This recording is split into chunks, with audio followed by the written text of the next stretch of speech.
Hello everybody, I'm Jason White and this is Jason's Weird Reads, and today I'm going to be doing my TBR for the Cryptid Readathon. And yeah, finally, I know, I'm running late here and I forgot a light. There we go. Alright, so I have 4 books here that I've chosen, and this is more like a pile of possibilities, especially the last one. I'm not too sure if I'm going to read it or not, but we shall see. And actually, I'm recording this hopefully in the same day that I'm releasing it, which is like November the 2nd, so yeah, I'm late. But I've already read one of these. Sometimes it's just hard to pull out the camera and record the video. And so here is my 4 books that I'm going to be reading for the Cryptid Readathon, which goes again from November the 1st to the very end of the month, and we're going to be reading some cryptid creatures. All right, so the first one, and I said I read this, but I'm going to save what I think about it until I do my wrap up. So the first book here is Cryptid Force 6 Arctic Snare. This is a series of books, and I seriously considered just reading. I think there's 4 books in this series. I was seriously considering just flying through this series for the entire thing because it looks like a lot of fun. The author is Lucas Peterson. I follow him on actually I think I'm friends with him on Facebook. Excuse me. And I also follow him on TikTok.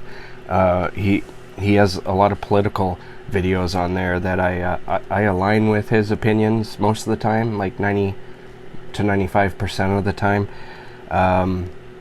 But I do wish he would talk more about his writing and books. Anyways, so here's what this book is about. I'm going to read the synopsis here.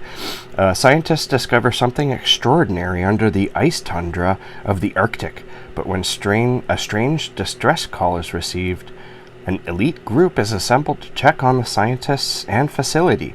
What they find will turn everything they know upside down, and whatever escaped the facility is loose, leaving a trail of blood in its wake.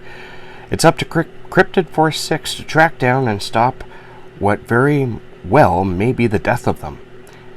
In the blistering cold of Arctic, no one can hear you scream. So yeah, that's the first book I have read, so it would definitely be the first book I was going to read. And that looks like a lot of fun.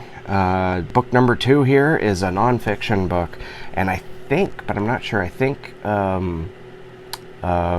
Sin read this book last year. I'm not sure. But it's the Lake Michigan Mothman. High Strangeness in the Midwest. So here's what this book is about.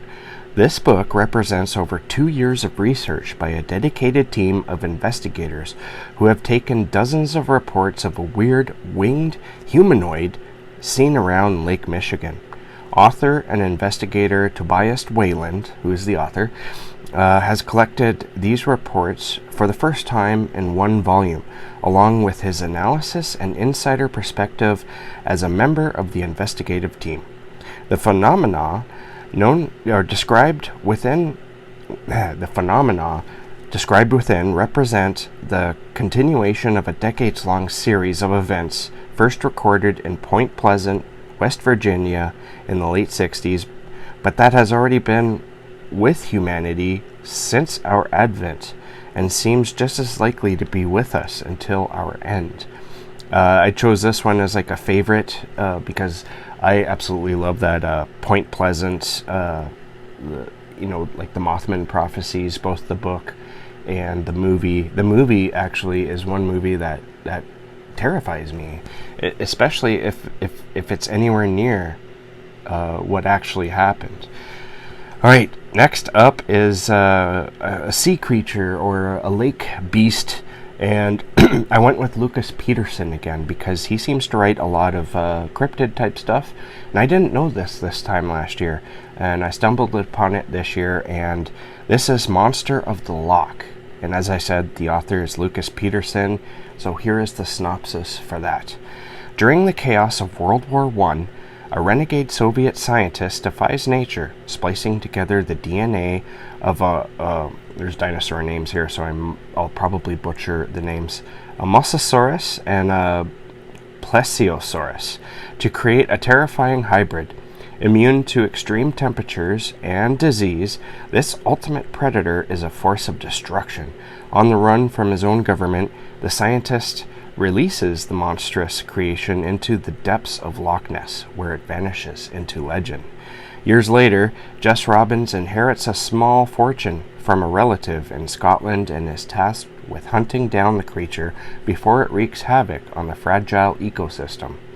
Venturing into the murky waters of Loch Ness, Jess, or Jessie, faces a creature unlike any other, a beast that has evolved into a living nightmare.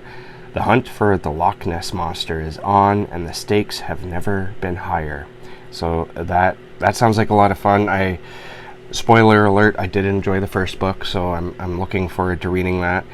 And this next one is the one I'm on the fence about. It it looks kind of silly, and I don't know if I'm going to enjoy it or not. So, of course, I'm talking about frogs and margaritas. I don't even think frogs with like devil teeth, as you see there, is actually a cryptid anyway. So I might change this anyway.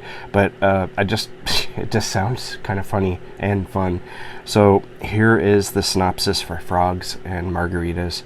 From the author of Pina Coladas and Rats comes a brand new 1980s era creature horror adventure. This time, it might prove even scarier than killer rats. Justin, a college student studying archaeology, heads to Puerto Rico to study the ruins of the Taino Indians. I hope if I butchered that name, I apologize. What is supposed to be a fun expedition turns into a total nightmare, as it usually does in these books. Anyway, there is a dark secret lurking in the lands of Puerto Rico. 3 valuable Taino relics keep Puerto Rico from being cursed by the spirits of the extinct people. Grave robbers attempt to make quick payday by stealing the relics to sell to collectors.